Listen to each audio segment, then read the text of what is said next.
मायग्रेनवर विना पेनकिलर काय उपचार पद्धती आहे याचा आपण आज माहिती घेऊया। मित्रांनो, बऱ्याच लोकांचा गैरसमज असतो की मायग्रेन आहे म्हणजे पेनकिलर खाव्यास लागतील, त्याच्याशिवाय डोकं दुखच कमी होतच नाही। तर मी तुम्हाला आज सांगू इच्छितो की अशा काही उपचार पद्धती आहेत की ज्याच्यामध्ये पेनकिलरचा वापर केल्याशिवाय आपल्याला मायग्रेनचं डोकेदुखी ही कमी करता येते। त्याच्यामध्ये पहिलं म्हणजे बोटुलिनम टॉक्सिनचं इंजेक्शन, जे वन टाइम दिलं जातं डोक्यात वेगवेगळ्या ठिकाणी, साधारण 150 ते 150 युनिट दिलं जातं आणि छोटे छोटे स्मॉल इंजेक्शन्स असतात। त्याच्यामुळे मायग्रेन बऱ्याच अंशी बऱ्याच लोकांचा कमी होताना दिसतो।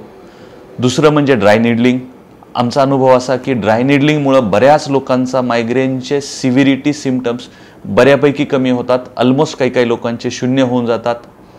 तिसरं आहे काही नर्वची इंजेक्शन्स आणि रेडिओ फ्रिक्वेन्सी ॲब्लेजन।